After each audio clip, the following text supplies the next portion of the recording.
Welcome to the Left of Str8 Show, your one-stop destination for intriguing conversations with extraordinary individuals who are boldly navigating life outside the conventional norms. Our host, Scott Fullerton, is thrilled to embark on this journey of discovery with all of you. The Left of Str8 Show, we believe that every person's story is unique, and it's our mission to showcase the diversity of human experiences.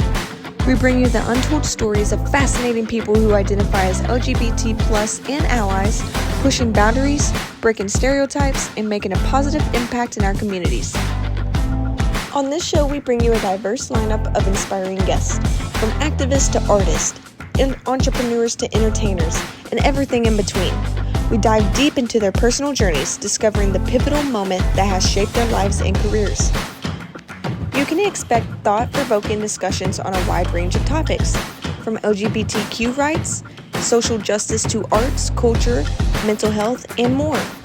Our guests are change makers who share their insights, challenges, and triumphs, igniting conversation that promotes empathy, understanding, and love. So whether you're part of the LGBTQ community or an ally looking to expand your knowledge and show your support, the Left of Str8 Show is for you. Together, we can build bridges of understanding and acceptance, celebrating the beauty of what makes us all unique. So sit back, grab a drink, and get ready for the show.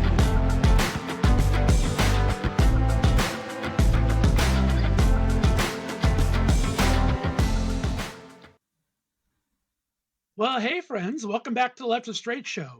I'm your host, Scott Fullerton, and I'm always honored to interview celebrities and personalities from entertainment, foodies, books, music, and advocacy, all of interest to our LGBTQ community and, of course, our straight allies. Today, I have the pleasure of hosting Jonathan Lovitz in studio, a prominent advocate with a diverse background. He's run the gamut from entertainment sphere to journalism to local and national advocate. And I've been following his career for so many years and was happy to see him named as one of Out Magazine's Out 100 this year as an educator for his work in our LGBTQ and the corporate communities. Jonathan spent the better part of a decade working for the National LGBTQ Chamber of Commerce. He ran for representative in Pennsylvania, founded his own company, and became a senior advisor and director of public affairs at the U.S. Economic Development Administration in the U.S. Department of Commerce for the Biden-Harris administration. All while doing it loudly and proudly as an out gay man, proud union member, and dedicated husband.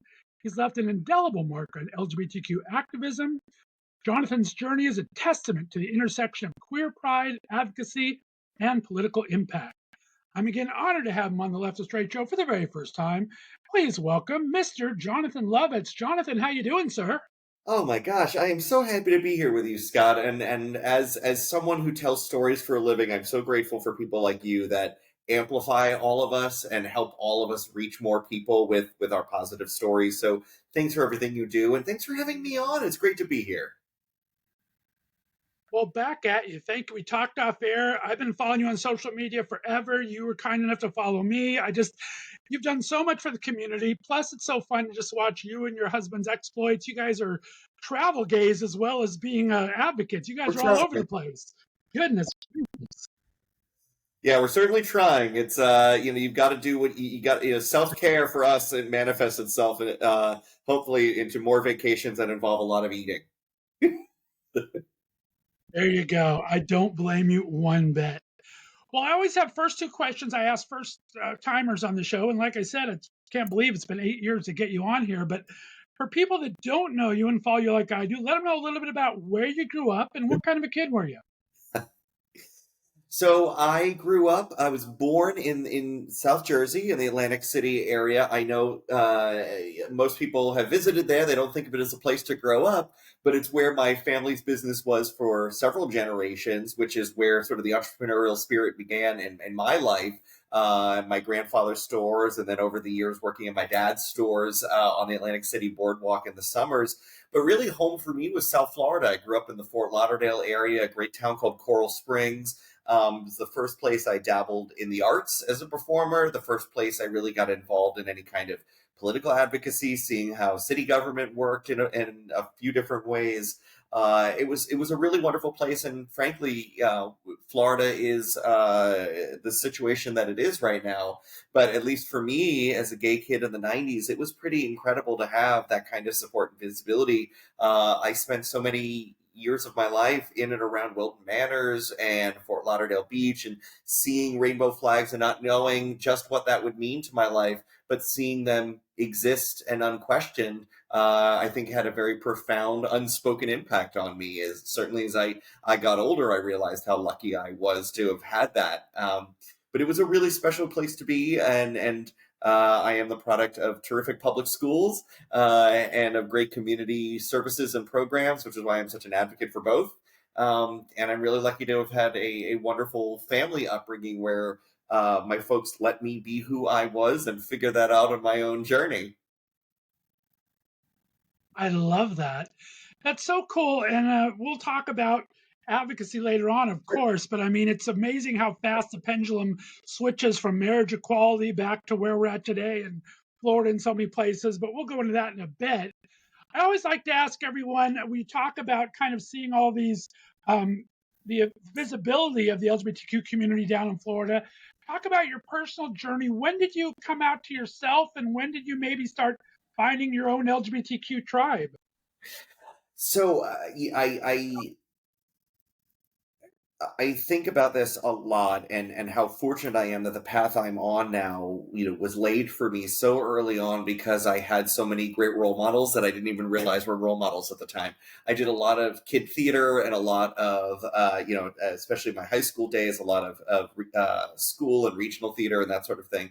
And to have these older gay mentors around who simply by existing showed me it does in fact get better. Was a wonderful thing. And then to know, as I then went out into the world, in college, on national tours and things that we can talk about, to meet people who didn't have that upbringing and realize just how rare and special that was so transformative for me. I came out around 16. Took my boyfriend, who was not my first high school boyfriend, to homecoming, and just saying that I know is such a special and privileged thing. Certainly not the experience most people had, but it was very much the norm where I grew up in South Florida. It was so accepting, and in fact, Broward County, where I grew up, was the first place in the United States to have LGBTQ student protections.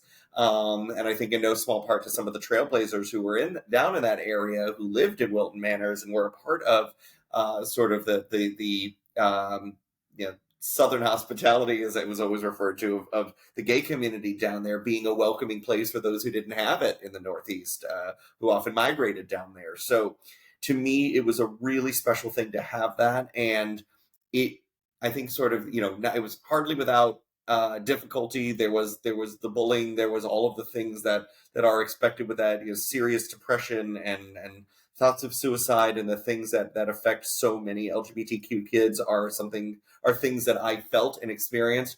But I also know that, man, am I lucky to have had the resources I did, the community that cared, a drama teacher that let you be yourself, all of those things that make a queer kid's life better. I had at my disposal, and I that is one of the reasons why now, working with kids and making sure wherever they are, they have that support, and that their zip code shouldn't determine how safe they feel on any given day in their lives.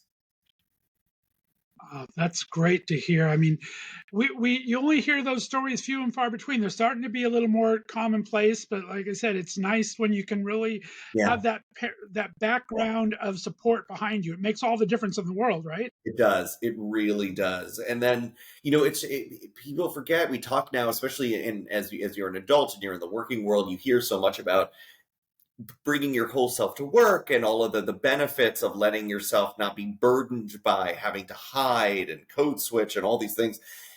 We don't teach that to kids, and especially queer kids have to figure that out for themselves.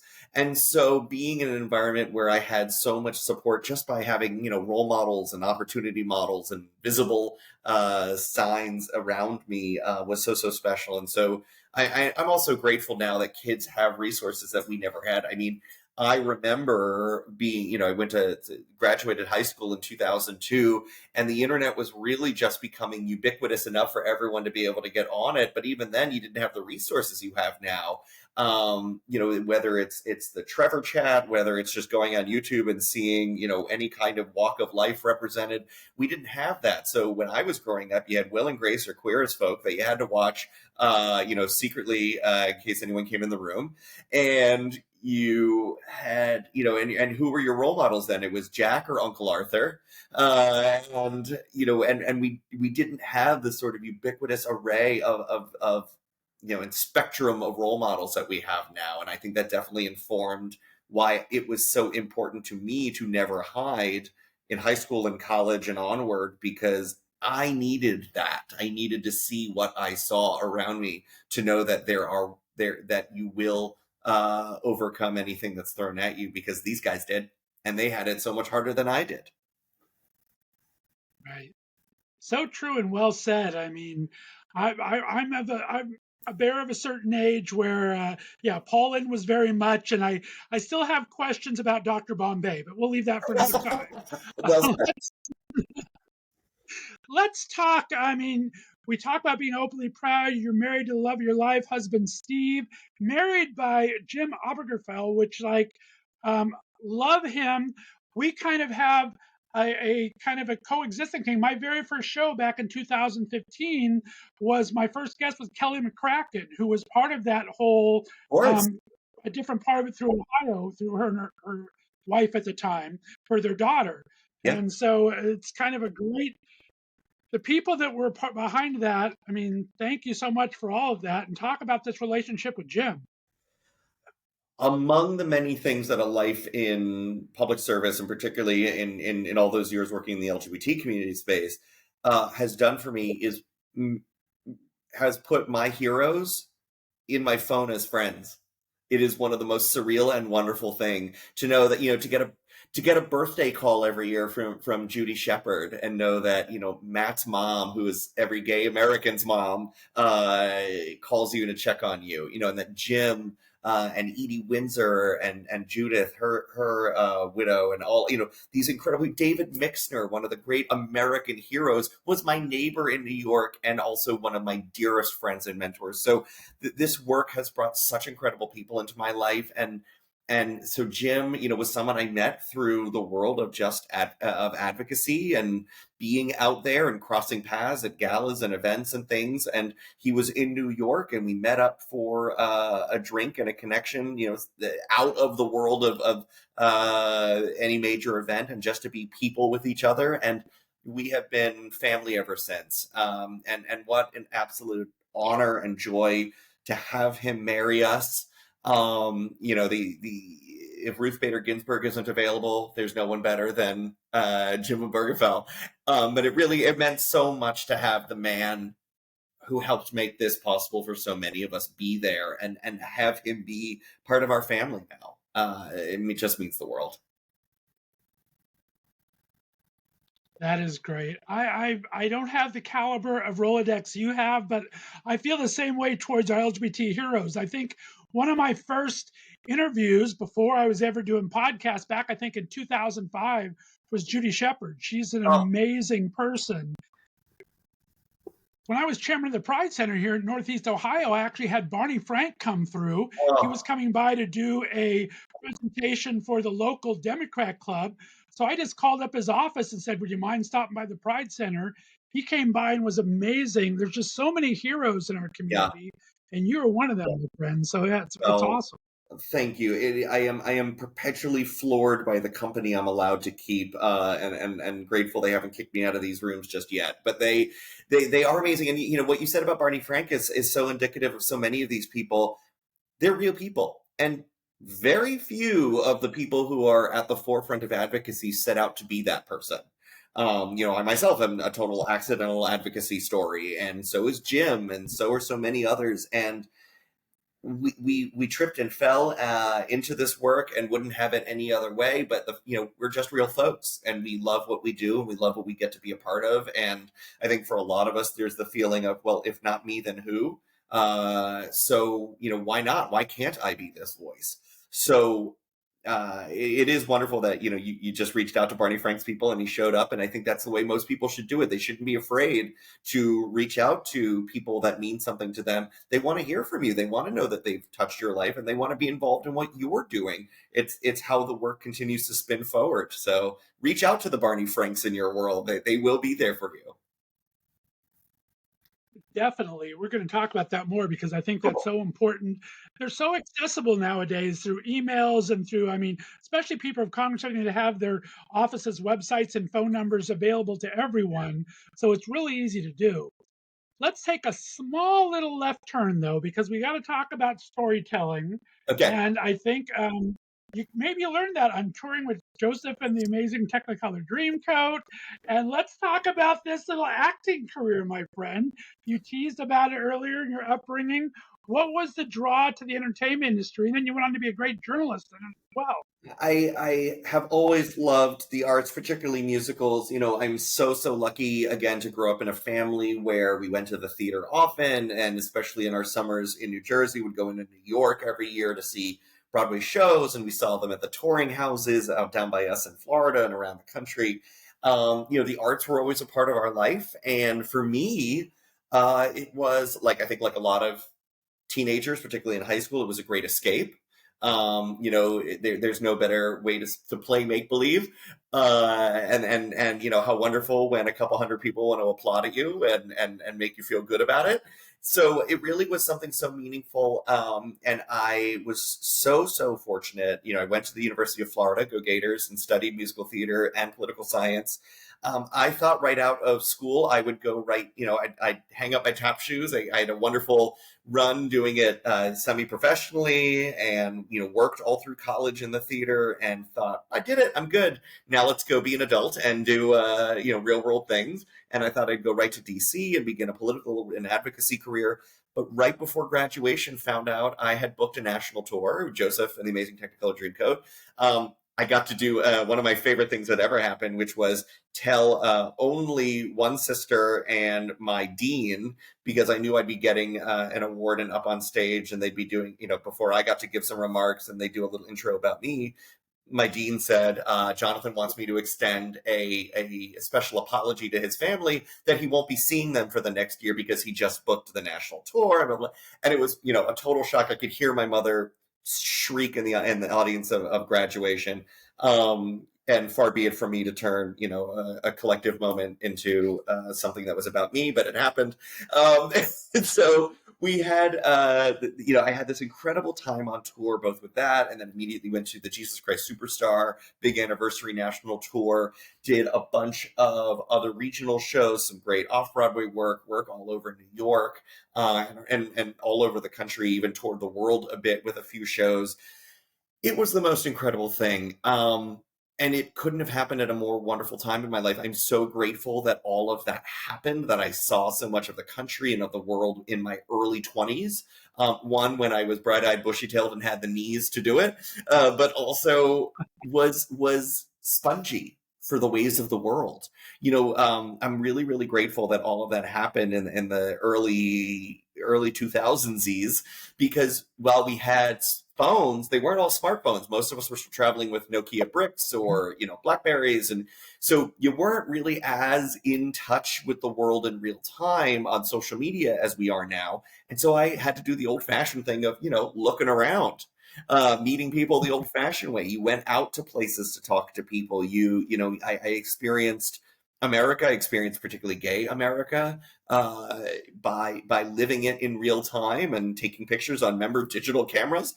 So this was a really special thing for me. It showed so much of how not only the other half, the other 99% live. And it was I didn't realize how important that would be to my political and advocacy career at the time, to meet all these folks who would tell stories about where they came from, and why going to the theater was an escape for them when we'd be out at some of these locations around the country, and we'd go to a local gay bar in some of these towns, and they said, oh, I drive 30-40 miles to come here because I have to make sure that no one from home sees me.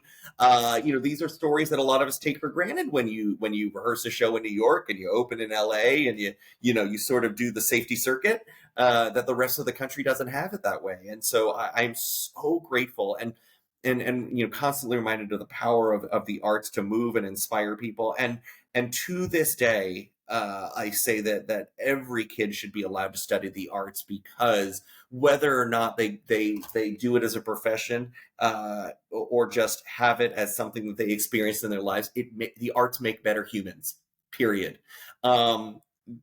You cannot go into a field today without empathy. You will not succeed.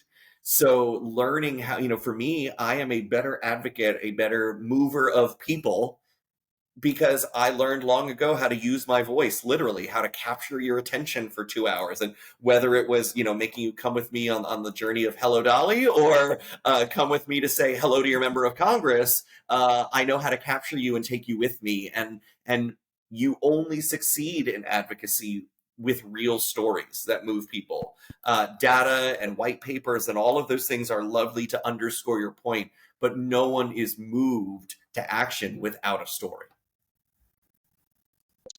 So well said. I agree 100% with that. And the only thing I'm going to ask, we have a White House Correspondents' Dinner. I want an administrative talent show and put those tap shoes on again.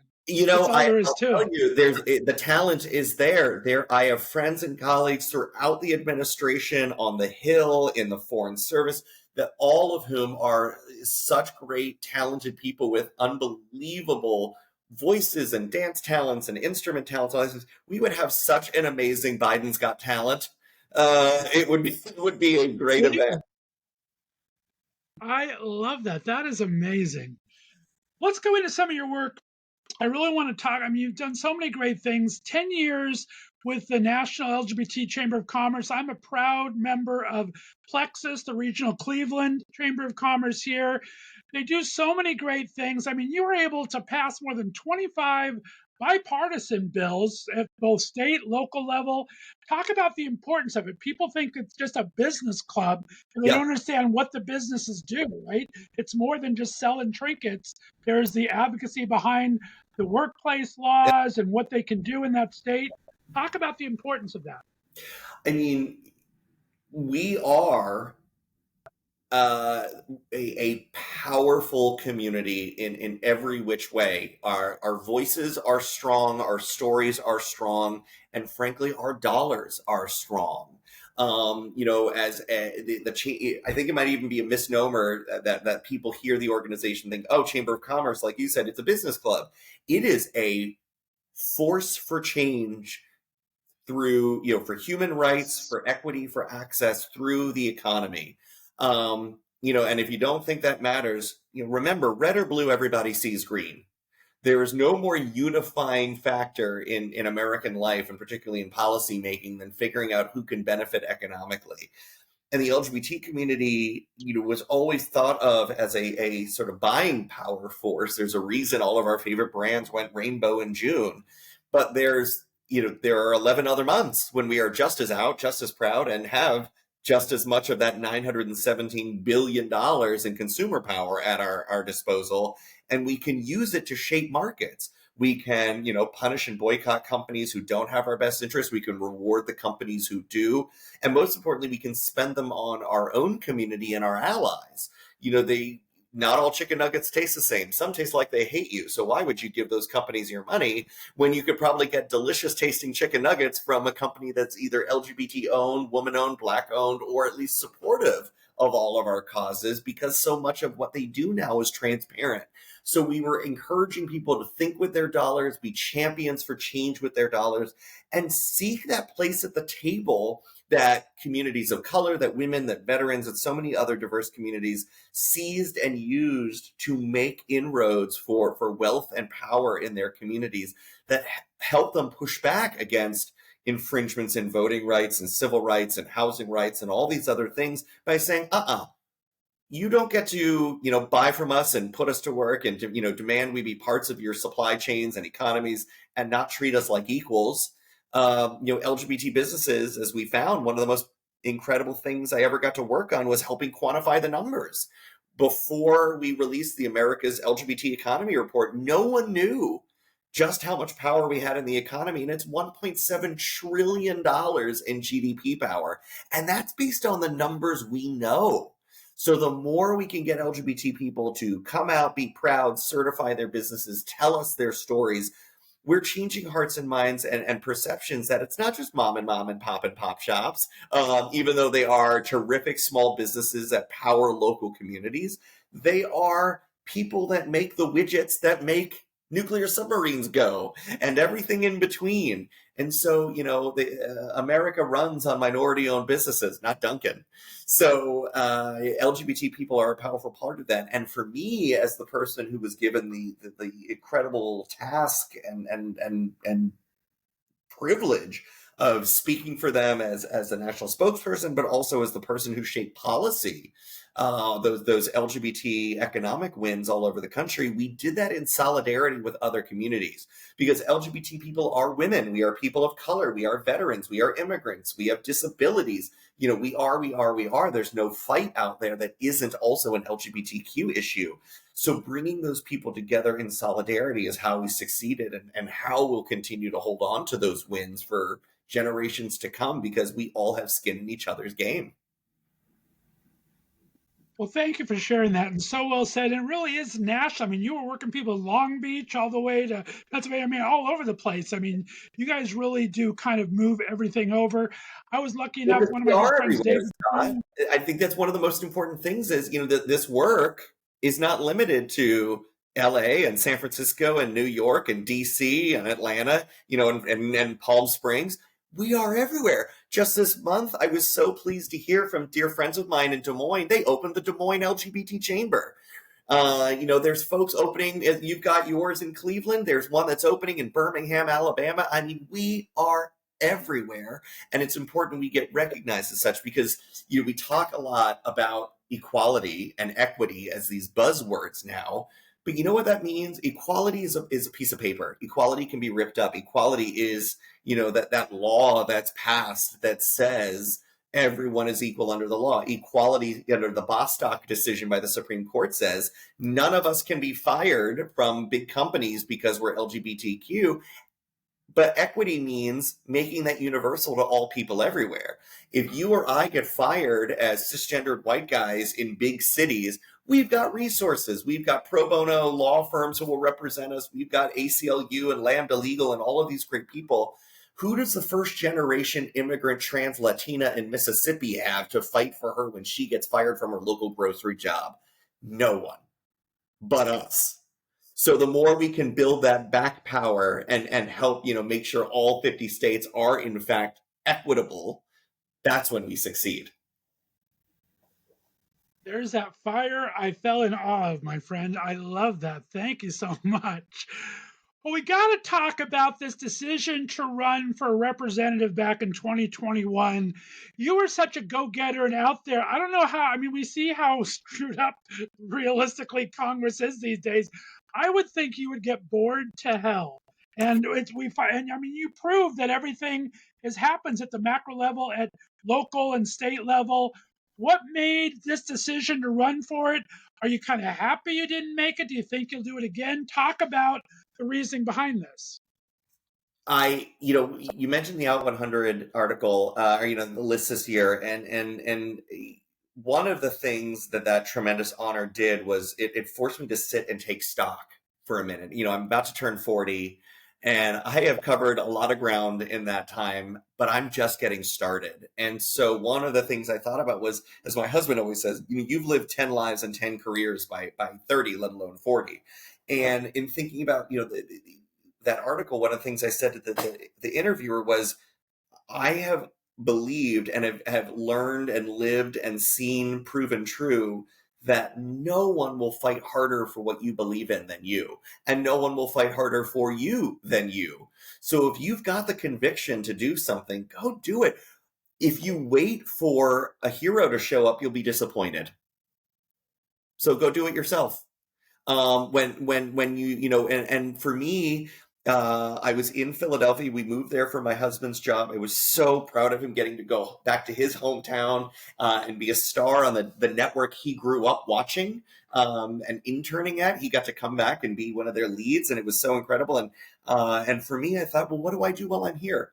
I was still working for the Chamber of Commerce remotely, and I had this desire to do even more. And I saw this city that welcomed me and embraced me to be a part of so many organizations and community change groups. And I thought, if there's a chance, why not? At the very least, you can raise a bunch of issues that people need to be talking about. And the state house seat I ran for was the first time it had been open in a decade. And of course, that in itself was exciting because that meant people were hungry for change. It was a crowded 6-person primary, and I am very pleased to have come in second, especially as the new guy in town against a bunch of lifers there. We will hold the all-time fundraising record for that district seat for a long time, in no small part because some of those friends we mentioned, the Jimma Bergefelds, the Dennis and Judy Shepherds, the Anthony Rapps, the Billy Porters, they helped get the word out for me. And I told them all, I was like, you don't need to do this for me for a state house race in Pennsylvania. And they said, you did it for all of us. And that meant so much. So, their support meant the world. The chance to work with so many community leaders, it was so special. And I'm not done. I mean, I think when, lots of people can lose a race or not be successful and think, well, I tried and I can pack it up. For me, I just went, well, what's the next door I can build and walk through? And it happened to present itself in public service in a different way. The executive branch called, and when the president of the United States says, we'd like you to come help, you say yes. Yes, you do. And like I said, I mean, it is important to run for office, as we found with school boards and everything else, especially these days. I mean, every level is important. And I was kind of teasing a little bit. If I can, I want to emphasize that because I think you just made such an important point, Scott. And I'm sorry I didn't say it before. People have their eyes on the prize for the presidency and governorships and Senate races and the U.S. House. The laws that touch our daily lives happen at city councils and state legislatures and school boards and HOAs and zoning commissions. Stop letting people who don't know your experience make decisions about your life. That is one of the most important things also about that drove me into running for office was, the previous election cycle in 2020. One of my dearest friends helped me create a voter registration program to help register people during the pandemic because, the good old days of knocking on doors and handing out leaflets and all of that and getting people to sign things you couldn't do because nobody wanted to touch your pen in a pandemic.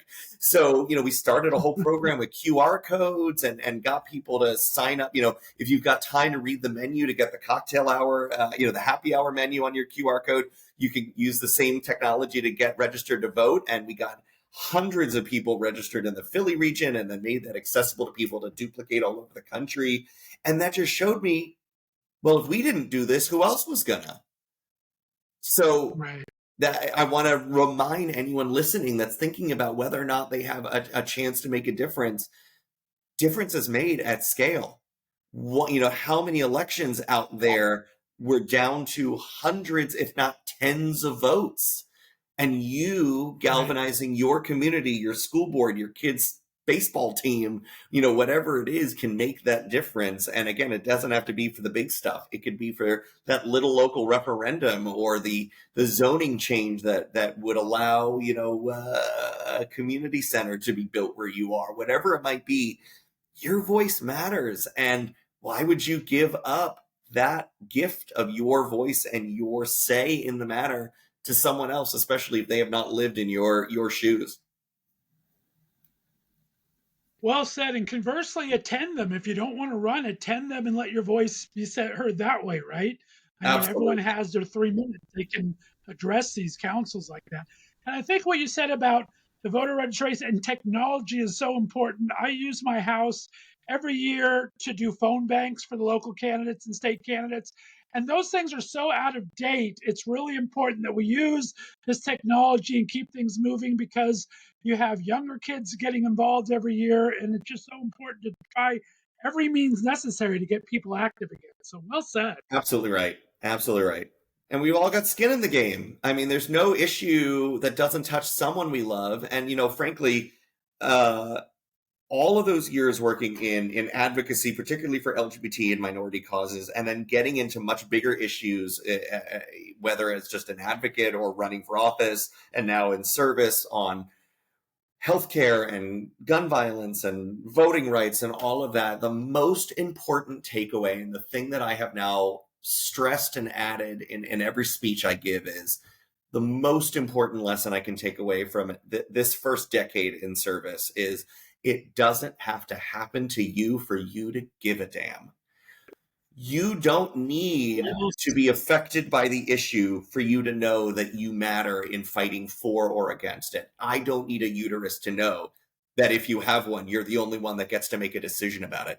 I don't need to be a different skin tone to know that that should not change my ability to vote, to get a job, to get a house, or to get anything else. I shouldn't need a disability to know, I don't need a disability to know that I deserve unfettered access to every space, and so on and so on and so on. So, you said all those things at the top, and I've definitely been accused, and so many advocates out there have been told, why do you have to bring all those identities front and center when you talk to people? I said, because no one else did before. And when people feel seen, they feel empowered to act up. So, I tell people all the time when I take the podium, especially now that we're trying to be extra accessible and make sure people know who's speaking if they can't see them, is, I'm a cisgendered white guy in a suit. I'm a, gay Jewish union member with an invisible disability. I am all of these things, but I'm also I am not many other things that I know how to fight for. I joke all the time, said this on the campaign trail all the time. I'm not a great dresser, but my suits have great coattails. If I'm at a table, you're at a table. And I think that is particularly, and I say this in a lot of the rooms I'm in now in government, which are often predominated by cisgendered white guys, is why are we the ones here talking about the future of a very diverse nation? So if it is us in the room, what issues are we going to bring up on their behalf? And then secondly, how are we going to rectify the situation and make sure many more communities are represented at this table next time? That is privilege, and that is using it for what it's supposed to be used for. If no one questions a guy who looks like me in a suit coming and taking a seat at the meeting. So knowing that no one would, what am I going to do with that? So well said. I love that. And I make a point of it every intro to talk about, for our LGBTQ community and our straight allies. Yep. You don't have allies no matter straight, black, white, Asian, different, whatever nationality, whatever your sexual orientation is. If you're not there for everybody, as you said, it's really no point in doing it yourself. I mean, I look over my past episodes all the time and say, where's all this other representation that I need to bring to the table? Because I don't bring it enough. And I think we all need to kind of pay attention to that. So well said. Thank you for saying that. I appreciate Absolutely. it. Well, we got to jump into your work with the Biden administration, but I don't want to skip over. I mean, this is so important. You started your own company. I mean, Lovitz Strategies. You take all of this and kind of rolled into it. You're able to take what you learned from the business world, what you learned from advocacy. What did that fulfill in you to be able to kind of share that with people and be able to bring those to businesses and organizations alike?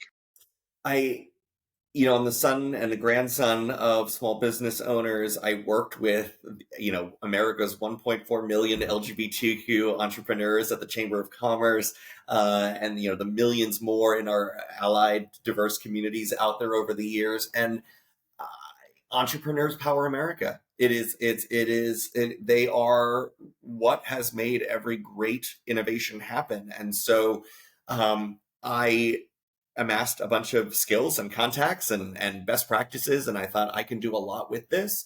So how can I help, as I'm figuring out sort of my next chapter, leverage all the things I know and connections I can make and help as many people as possible? And so Lovitz Strategies just grew out of everything I had been doing professionally for years, and I just formalized it, put a shingle out, and got it certified as a minority and LGBT-owned company, and went to work for governments, for corporations, for nonprofits, for anyone that needed a little guidance.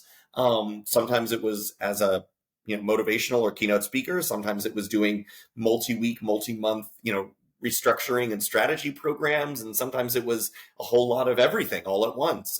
But it was and remains such a special part of my life to be able to emulate the great things I learned from my dad and from all the entrepreneurs I worked with over the years. That the best thing we can do is put our skills to work to help other people. Well done, you. Exactly. And that brings us into the Biden administration. I mean, fantastic. You lead communications, public policy strategy. I mean, obviously, you're an amazing speaker. Talk about a day to day. What different things does this job encompass for you? Anything you thought it wasn't going to encompass that all of a sudden it has, or anything that you've brought to the table that it really needed to see that it didn't see in the planning of it?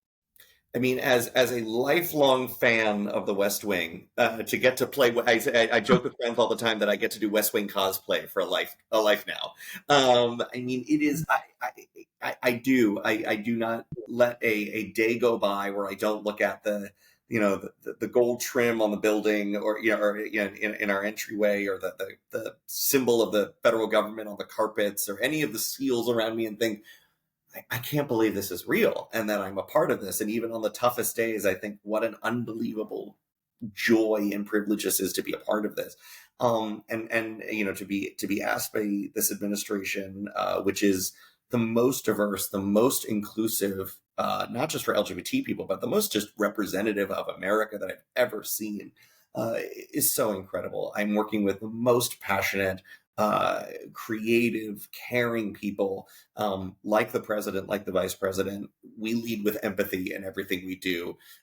Equity matters in everything we do, and to be with people who value that at every level, appointees, career civil servants, you name it. It's really so amazing. No 2 days are the same, so I can't even give you that answer. But I'll tell you, I'm asked all the time: is life in the administration more West Wing? Is it more Veep? And I tell people it's more Muppet Show. There's a whole lot of running around like Kermit the Frog with your hands going like this, because it's just everything is important and everything is amazing, and you never feel like there's enough hours in the day to help all the people you want to, but we are. And we are making such a difference, addressing real needs of real people, and it's the greatest thing that can happen. And I really hope this is just the beginning of a very long run in federal service, because the ability to touch as many people as we do is astounding. I'm just floored by what we were able to accomplish. Well, thank you for all that. And thank you for your representation. I mean, you and Corinne Jean-Pierre being out there, being open, pushing for all this. I mean, I love having these role models that I can point to and say, this is what's being done, and let's celebrate that. So, and that brings us back to Out 100. I mean, such deserved as an educator. You are my friend. I appreciate your words and your wisdom. It's just an amazing thing you do. Thank you so much. I have never been to Washington, D.C. I'm a huge political junkie. I have never been to Washington, D.C. I am going to come. I need you to show me around, show me the ropes, because I can't believe I've not been. Well, wait until after the winter, because Ohio winter's bad enough. We'll skip the Washington, D.C. winter. Yeah, no, it is so beautiful here, and DC is full of people who care. No one comes to DC just for the fun of it. They come here to do something. And whether it is public service, nonprofits, law, the military, you name it, everyone's here to do something. And it's really inspiring to be around. But it's also, just such a diversity of opinions and experiences, and to have all 50 states and 9 territories represented in everything that you do is pretty darn cool. And so many walks of life and life experiences here. It really is something very, very special. But you mentioned sort of being visible. One, not only is it important to me and Corinne and Secretary Pete and others, but there is something wonderful about seeing so much of all of America every day. Men and women, people of all colors and ethnicities and backgrounds and abilities are in not just the federal government, but in everything that happens here in DC. And you're surrounded by it. It is a reminder that America is what it is because we are so different. As a lifelong Star Trek fan, to see that infinite diversity and infinite combinations be very real and not just a Vulcan motto is truly wonderful. And then to see people sort of live up to that with their commitment to inclusion in everything we do. And then, to see that celebrated. A story I was thinking about wanting to tell you was a couple months back, President Biden signed a proclamation honoring 70 years since the Lavender Scare. And we did it in the Eisenhower office building, named for the man who signed the executive order that would have stopped these several hundred LGBTQ appointees from being in that very room openly. Progress marches forward. Yeah. And to be there with people who were discharged, dishonorably and kicked out of the military and told they were a security risk simply because of who they were, who they loved, to now have them come back as sort of honored role models in our community. That was really, really special. And then, just to be in community with all of us. I mean, whether it's the White House Pride Party, which is such a celebration of joy and love and representation. And, I got to speak and represent the administration and talk about being out in public service at the Andrews Air Force Base and, talk to these incredible service members who told me stories of serving in and out of Don't Ask, Don't Tell and the world that we're in now and how proud they are to be an out service member, that when they go overseas and represent our country, they're asked by other militaries, how can we make it better here? It's so inspiring and reminds us that we have got to hold on to these wins with everything we've got and ensure that they are permanent. And part of that through storytelling. Exactly. And I have to tell you that my favorite pic of you, Jonathan, is you on the front lawn with your rainbow kicks on and the rainbow flag hanging off the White House there. It encapsulates everything that you hope for, your hopes and dreams as an LGBT person in this country. So I love that picture. Now you got to tell me, I have a big mouth. And you are so eloquent in everything you say. You are a representative of the United States government. I mean, and you're not just a proud LGBT, you're proud Jew and everything. And talk about this racially. How do you keep yourself in check? I don't know if I could. Are you? You have to constantly check yourself? You're so eloquent. I'd imagine not. But how do you kind of go through the rough times as a representative of the administration? When you're representing the Biden-Harris administration or the Department of Commerce or anyone, when I'm in my professional hat and suit, you remember why we're there, which is, we serve all Americans, not just the ones that necessarily voted for the president or the vice president. But we also serve them from a specific moral compass. We know what is right is clear. What is, the platform and stance of our administration is clear. And so it's easy to speak and represent those values because I share them. And as do the colleagues I work with, the goodness, the belief in equality, the belief in one another, the belief in a stronger, united America. That doesn't change the fact that we're all also real people. And, we have personal lives and personal social media accounts, which come under attack all the time. But the world's issues, particularly America's issues, were not solved in Twitter discourse. They were solved by policymaking. So 9 out of 10 times you can let the bully scream and just ignore them and they'll burn out. Mute and block should be everyone's friend, especially on your personal accounts. And just right. Remember, the often the loudest voices come from the cheapest seats. And I was always driven by the maxim that you will never hear criticism from people doing more than you, only people doing less. So just by being out there and knowing whatever it is you're doing in your neck of the woods at whatever macro, micro level to make the world a better place is plenty. Because you're just doing when other people are screaming. It is easy and safe to scream behind a keyboard. It takes actual courage to get out there in the arena and do something. Perfectly said, and that wraps the interview up perfectly with my very last question. We touched on it in a couple levels, but I do want to talk about how can any individual, especially LGBTQ community, actively contribute to shaping and kind of policies both at local and national level. We talked about joining the school board, going to those things. What other things have you found? Any points that you would like to leave before we wrap things up here of how people can actually get involved and maybe make a change in their community, no matter what their community happens to be?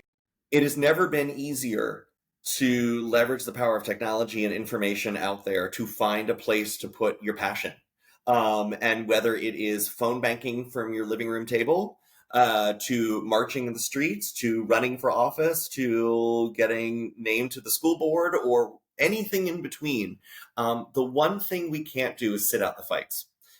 There is a great sort of maxim or belief in Judaism that is, no one is expected to complete the work, but no one's free to not do it. So, and especially LGBTQ people and communities who have been under attack, we are, even in our darkest day, we are better now than we were before. And we stand on the shoulders of those who fought those fights, and in many cases died for our fights. We owe it to them to continue them forward. So whether it is simply telling your story and living out loud and being that candle that lights the darkness and then tips into somebody else's and spreads it along, that's one thing. Or whether I tell them when I do corporate trainings all the time, and people ask about, how involved is involved enough. I said, look, when your company's marching in the parade, whether you're the person holding the banner in the front doing the high kicks or the person in the back just marching along and waving, it doesn't matter. You showed up, and that's the win.